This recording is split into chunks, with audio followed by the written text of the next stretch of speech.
Assalamualaikum warahmatullahi wabarakatuh dan salam sejahtera bagi teman-teman yang beragama lain. Kali ini bertemu lagi di channel Happy Yuk. Sebelum mau ke pembahasan, jangan lupa subscribe, like, dan komen, dan juga share video ini ke teman-teman supaya teman-teman kalian tahu tentang P3K. Setelah ini kita akan membahas tentang soal kompetensi teknis bagi guru dan bahasanya di P3K. Contoh soal soal P3K kompetensi teknis bagi guru dan pembahasannya. Oke, langsung saja kita masuk ke pembahasannya. Oke, nanti kalian bisa sambil mengerjakan juga ya. Nanti soalnya ada 25 soal. Nanti akan saya kasih waktu tiap soal sekitar 5 detik. Soal yang pertama, untuk membantu perkembangan siswa secara maksimal, guru dapat menggunakan strategi pembelajaran yang bersifat demokratis. Salah satunya metode diskusi. Hal ini dilakukan untuk pengembangan diri siswa pada aspek fisik, emosi, sosial, atau kepribadian. Saya beri waktu sekitar 5 detik.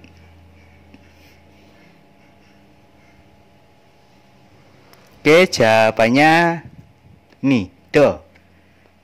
Kenapa do? Seorang guru dapat menggunakan strategi pembelajaran yang bersifat demokratis dengan menerapkan model bimbingan bagi siswa, baik secara individu maupun kelompok. Salah satunya dengan metode diskusi. Hal ini dilakukan untuk dapat membantu perkembangan sosial siswa secara maksimal. Ini untuk soal yang pertama. Lanjut ke soal yang berikutnya. Soal yang kedua, menurut Piaget, ciri-ciri perkembangan intelektual siswa yang ditandai dengan kemampuan siswa dalam mengklasifikasikan objek pada tingkat dasar secara tunggal dan mencolok adalah tahap yang pertama, sensorik motorik, praoperasional, C. operasional konkret, atau D. operasional formal. Bisa kalian jawab, monggo.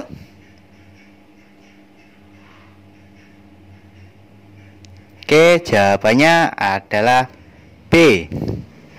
Praoperasional. Menurut Jean Piaget, ini tanggal 19 sampai 80, tokoh psikologi kognitif, perkembangan intelektual kognitif anak dan remaja siswa dibagi menjadi 4 tahap, yaitu tahap sensorik motorik usia 0 sampai 2 tahun, tahap praoperasional 2 sampai 7 tahun, tahap operasional konkret 7 sampai 11 tahun, dan tahap operasional formal 11 sampai 15 tahun. Ciri perkembangan intelektual siswa tahap praoperasional meliputi self counter yang sangat menonjol, dapat mengklasifikasikan objek pada tingkat dasar secara tunggal dan mencolok, tidak mampu memusatkan perhatian pada ini. Selanjutnya, oke, untuk mungkin kalian punya membutuhkan waktu yang lebih lama, bisa kalian stop videonya dan kalian jawab. Setelah itu saat jawab baru di play. Oke, lanjut ke soal yang kedua. Yang ketiga. Soal kedua tadi jawabannya B. Soal ketiga, dalam proses pembelajaran di kelas, seorang guru mengidentifikasikan kesiapan siswa seperti tidak mengantuk saat di kelas, tidak mengalami gangguan panca indera seperti mata dan telinga, tidak mudah lesu di kelas, dan siswa dalam kondisi sehat. Kesiapan siswa dalam proses pembelajaran yang dimaksud adalah yang A. Kesiapan fisik, B. Kesiapan psikis, C. Kesiapan emosi, D. Kesiapan kognisi. Saya beri waktu 5 detik, monggo.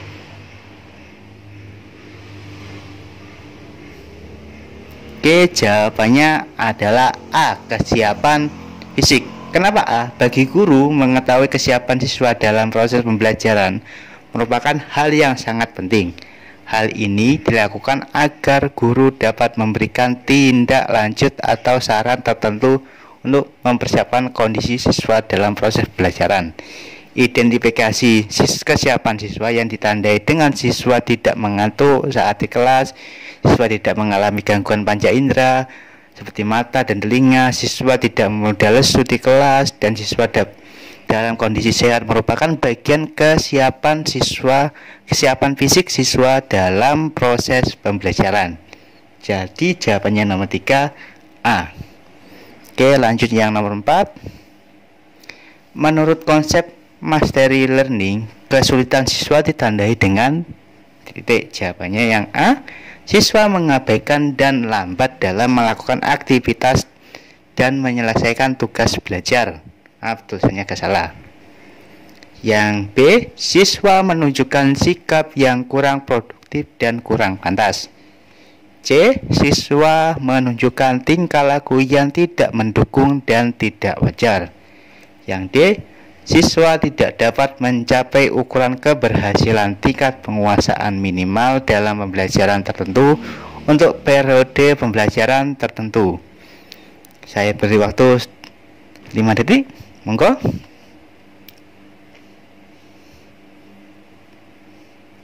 Jawabannya adalah Do. Ya, benar.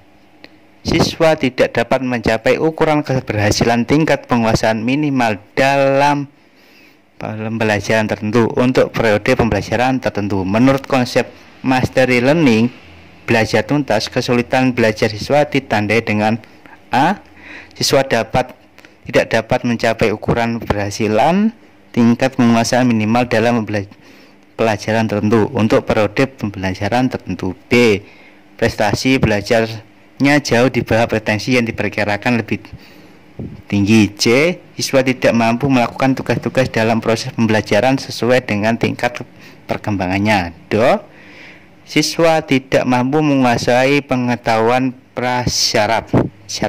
Ini maksudnya yang jawabannya yang Do. Penjelasannya sudah. Lanjut yang nomor 5. Jika siswa terlihat bosan dan tidak antusias mengikuti pembelajaran, guru sebaiknya melakukan hal-hal berikut kecuali A, menggunakan pembelajaran berbasis game. B, menggunakan pendekatan active learning. C, melakukan pembelajaran di luar ruangan. Atau D, menyarankan siswa untuk menahan kebosanan. Oke, saya 5 waktunya 5 detik. Jawabannya adalah yang Do, menyarankan siswa untuk menahan kebosanan. Dibaca dengan teliti karena ada kata-kata kecuali. Salah satu ini pasti kalian sudah paham, bisa dibaca sendiri. Oke, lanjut ke soal nomor 6. Ari dalam mengikuti kegiatan pembelajaran di kelas bersikap acuh tak acuh. Berikut ini sebaiknya yang dilakukan guru Ari adalah A, mengajak diskusi Ari secara personal untuk mencari solusi masalah. B, mengelompokkan Ari dengan teman akrabnya. C, memberi tugas sesuai kemampuan Ari. Atau D, memberikan kesempatan Ari untuk menyelesaikan masalahnya. Oke, saya beri waktu 5 detik.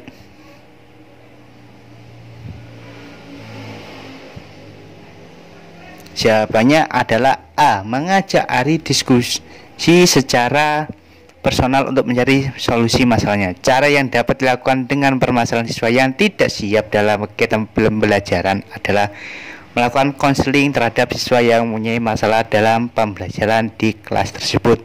Salah satu cara yang dapat dilakukan adalah dengan mengajak diskusi siswa secara personal untuk menyelesaikan masalah tersebut. Itu jawabannya yang nomor 6, berarti A. Oke, lanjut yang nomor 7. Anggapan yang keliru atau miskonsepsi terkait Siswa yang berbakat adalah A. Siswa yang berbakat berpikir rasional.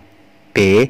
Bakat dapat teraktualisasi tapi juga mati. C.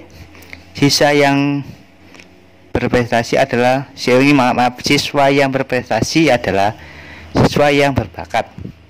Atau D. Menilai bakat siswa dapat menggunakan beragam penilaian.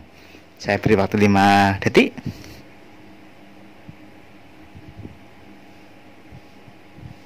Jawabannya adalah yang C. Siswa yang berprestasi adalah siswa yang berbakat. Maksudnya, bakat merupakan potensi kemampuan siswa yang bersifat unggul. Siswa yang berpotensi ataupun yang berbakat memiliki karakteristik tertentu, utamanya antara lain cepat belajar dalam hal baru, fleksibel dan unik dalam memecahkan masalah dan menyampaikan ide, pemahaman dan observasi yang mendalam, kegigihan dalam bekerja atau berpikir, percaya diri dan berani mengambil risiko, terampil mengaplikasikan ke situasi yang baru, dapat berpikir abstrak dan efisien dan sebagainya. Itu yang pembahasan yang jawabannya yang C. Jadi jawabannya nomor 7 itu C. Oke, lanjut yang nomor 8. Berikut ini adalah cara meningkatkan kemampuan siswa dalam hal kemampuan penalaran dan berpikir. Yang A. Memberikan stimulan siswa dengan soal penalaran tinggi. Yang B. Membiasakan siswa dengan soal-soal mengasah keterampilan berhitung. Yang C. Membiasakan siswa untuk mengingat fakta. Atau yang D. Membiasakan siswa untuk menyelesaikan masalah secara prosedural. Saya kasih 5 detik, monggo.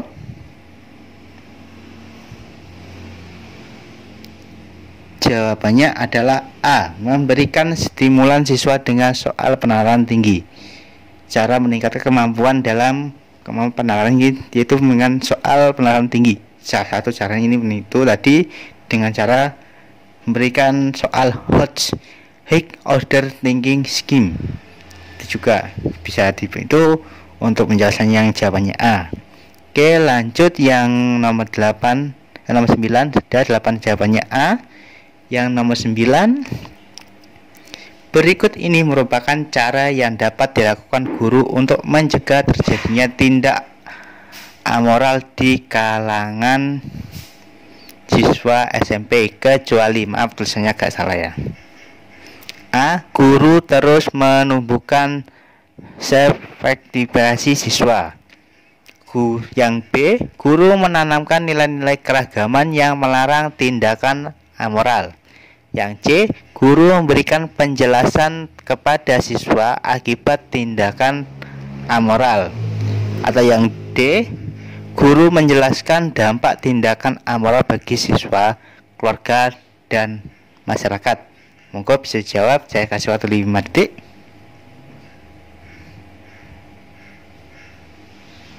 Jawabannya yang A. Guru terus menumbuhkan self-efektifikasi siswa. Guru dapat melakukan kegiatan preventif dalam mengatasi terjadinya tindakan amoral di kalangan siswa SMP. Antara lain, guru menanamkan nilai-nilai keagamaan yang melarang amoral, guru menjelaskan kepada siswa akibat tindakan amoral, dan guru menjelaskan dampak tindakan amoral bagi siswa, warga, dan masyarakat. Itu berarti jawabannya yang 9A. Oke, lanjut yang soal nomor 10.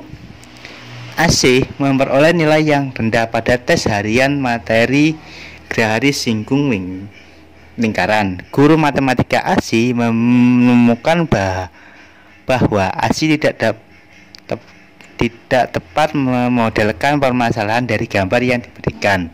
Kesulitan belajar AC adalah A.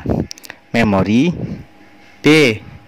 Reasoning and logical thinking, C. Visual spatial relationship, atau D. Executive functioning. Saya beri waktu 5 detik, monggo. Jawabannya yang C, visual spatial relationship.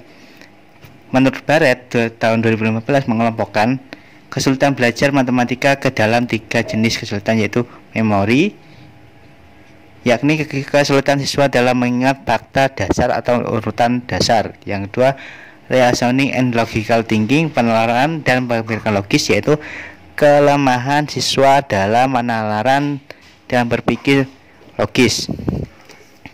Yang ketiga, visual spatial relationship, relasi visual spesial, yakni kelemahan dalam keterampilan visual dan spesial keruangan.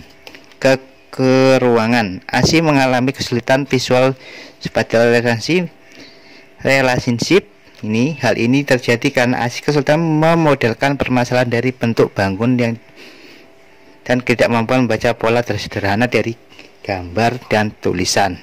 Yang nomor 10 jawabannya. Monggo yang 11. Belajar pada hakikatnya merupakan proses pembentukan hubungan antara stimulus dan respon.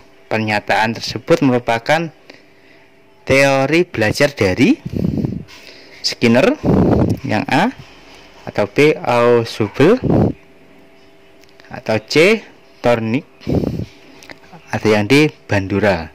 Saya kasih waktu 5 detik, monggo.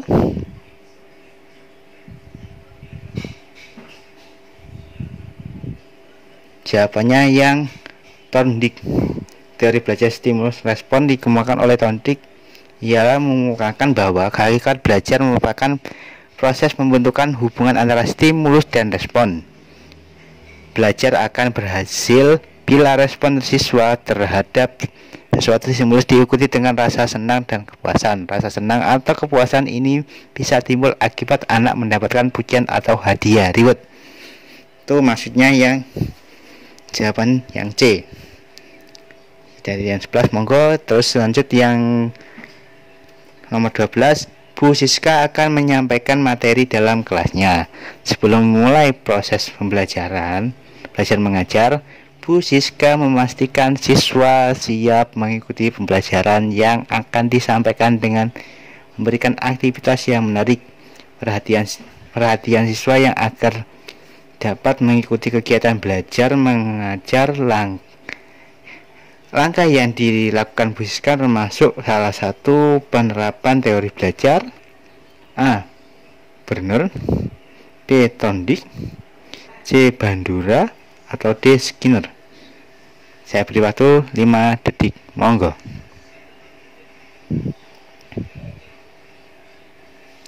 Jawabannya adalah yang Thorndike.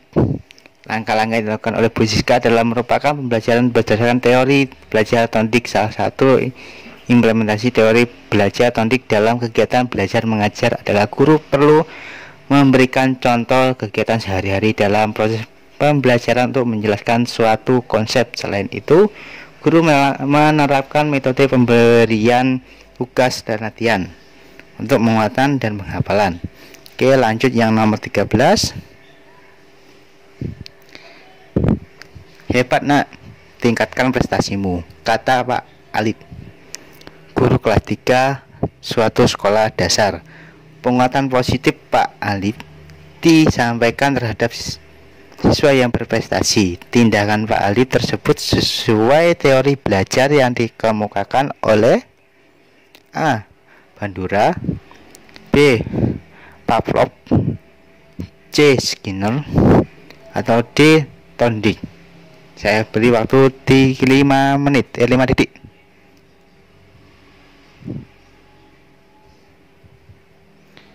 Jawabannya yang C. Skinner. Teori belajar Skinner mengatakan bahwa ganjaran atau penguatan mempunyai peranan yang penting dalam proses belajar mengajar. Ganjaran merupakan respon yang sifatnya menggembirakan dan merupakan tingkah laku yang bersifat subjektif. Sedangkan penguatan merupakan suatu yang mengakibatkan peningkatan kemungkinan suatu respon yang lebih mengarah kepada hal-hal yang bersifat dapat diamati dan diukur.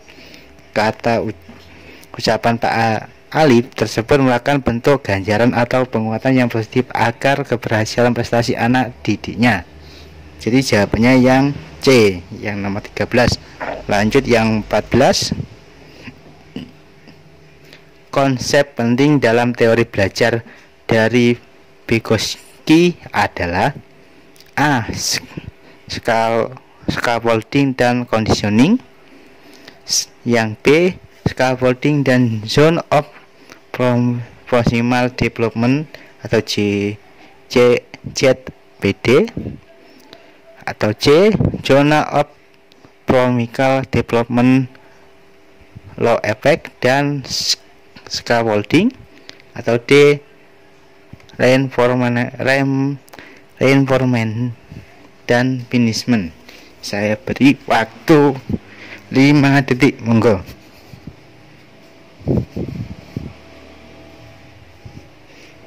Jawabannya B. Scaffolding dan zona of proximal development atau ZPD. Konsep penting dalam teori belajar dari Vygotsky dalam zona perkembangan ini itu dijelaskan di bawah, bisa kalian baca sendiri ya. Oke, lanjut yang selanjutnya. Nomor 15. Pembelajaran yang bermakna mendorong siswa untuk lebih memahami. Yang A. B. Mandiri. C. Menghargai. Atau D. Terampil. Saya beri waktu 5 detik, monggo.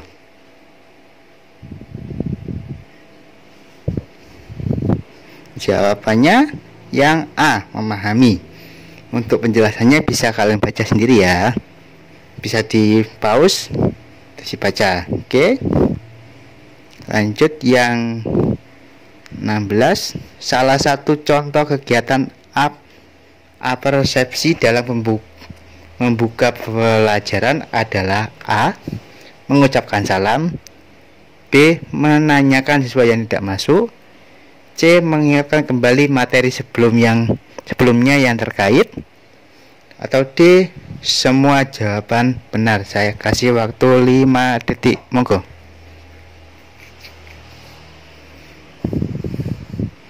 Jawabannya B. Menanyakan siswa yang tidak masuk salah satu kegiatan persepsi sebelum pembelajaran.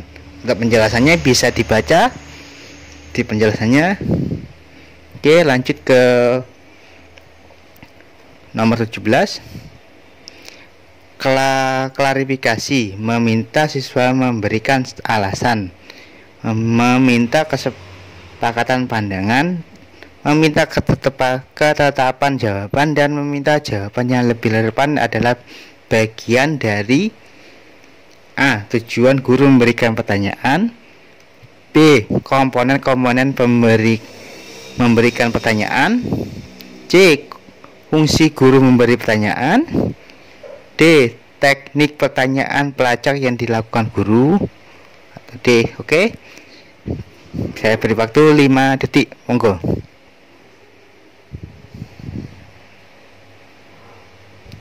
Jawabannya Do. Teknik pertanyaan pelacak yang dilakukan guru. Untuk penjelasannya bisa dibaca sendiri ya. Lanjut ke soal yang nomor 18. Berdasarkan Permendikbud nomor 22 tahun 2016 berikut termasuk prinsip pembelajaran yang disarankan kecuali A. Siswa belajar lebih dari satu sumber belajar. B. Pembelajaran menuju keterampilan aplikatif. C. Penggunaan IT dalam proses pembelajaran. Atau D. Pembelajaran bertumbuh pada budaya global. Saya beri waktu 5 detik, monggo.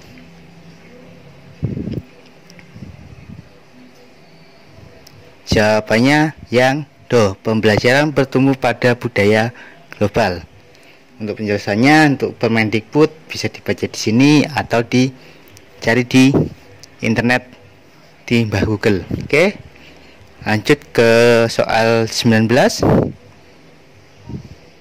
Model pembelajaran berbasis proyek atau project based learning memiliki karakteristik aktivitas yang berbeda dengan model pembelajaran lainnya.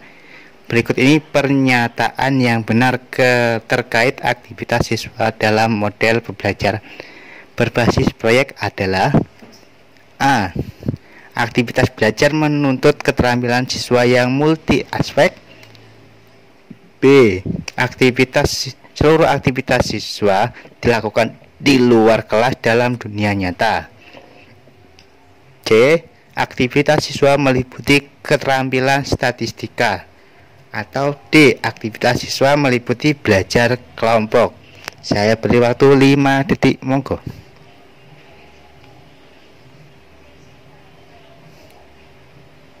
Jawabannya A. Aktivitas belajar menuntut keterampilan siswa yang multi aspek. Penjelasannya bisa kalian baca sendiri ya, dengan cara di pause. Oke, lanjut ke soal 20. Strategi pembelajaran lebih luas daripada metode karena strategi A. Terdiri dari semua komponen materi pembelajaran. B. Meliputi sifat, lingkup, dan urutan kegiatan. C. Merupakan implementasi metode. Atau D. Merupakan jalan atau alat mencapai tujuan. Saya beri waktu 5 detik, monggo.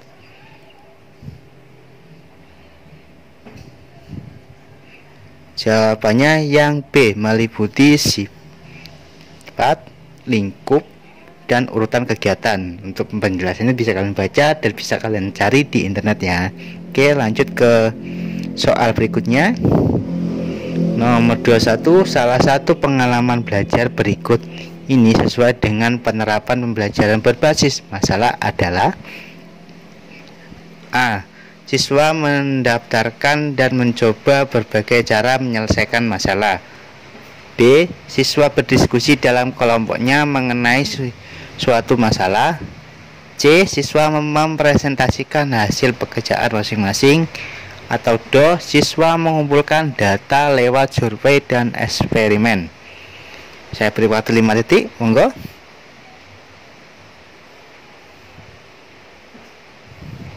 Jawabannya adalah A. Siswa mendaftarkan dan mencoba berbagai cara menyelesaikan masalah. Itu jawabannya. Untuk penjelasannya bisa dibaca sendiri. Oke, lanjut ke materi soal yang berikutnya. Yang 22 kurang 3 lagi. Bu Gita membagi kelas menjadi beberapa kelompok asal dengan kemampuan yang berbeda. Kemudian jumlah anggota kelompok asal dibuat sesuai jumlah bagian materi pelajaran yang akan dipelajari. Tiap siswa diberi tugas mempelajari salah satu kegiatan atau salah satu bagian materi tersebut. Semua siswa dengan pembelajaran yang sama, belajar bersama dalam kelompok ahli, dalam kelompok yang disebut dengan kelompok ahli. Selanjutnya, siswa dalam kelompok ahli mendiskusikan bagian materi tersebut serta menyusun rencana teknik penyampaian bagian materi tersebut ketika kembali ke kelompok asal. Bu Gita menerapkan metode pembelajaran A. Kooperatif tipe STAD. B. Kooperatif tipe Jigsaw. C. Kooperatif tipe TAI. Atau D. Kooperatif tipe TTW. Saya beri waktu 5 detik, monggo.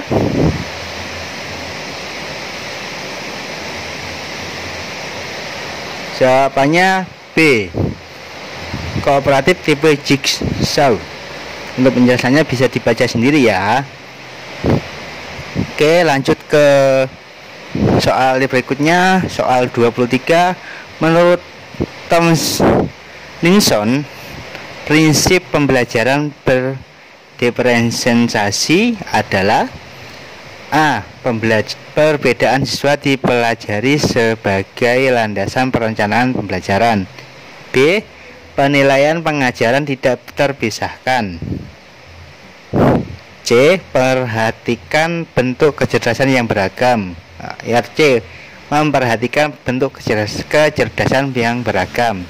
Atau D. Beragam profil belajar diperhatikan. Saya beri waktu 5 detik, monggo.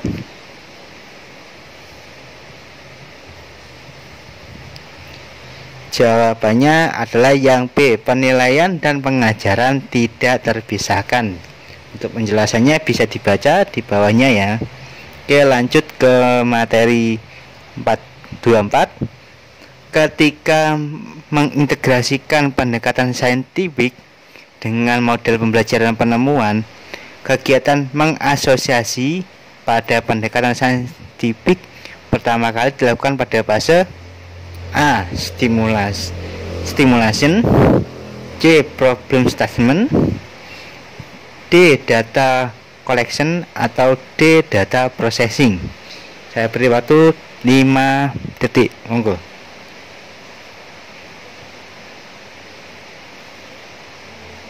Jawabannya yang D. Data processing. Untuk penjelasannya bisa dibaca di bawahnya ya. Oke, lanjut ke materi selanjutnya yang 25 atau yang terakhir. Salah satu pendekatan pembelajaran yang disarankan dalam kurikulum 2013 adalah pendekatan saintifik. Kegiatan berikut terkait aktivitas mengamati kecuali A. Memperhatikan penjelasan guru, B. Membaca dan memahami bacaan, C. Memperhatikan tayangan pengantar pelajaran, atau D. Mencermati suatu demonstrasi konsep. Saya beri waktu 5 detik, maaf ya. Oke.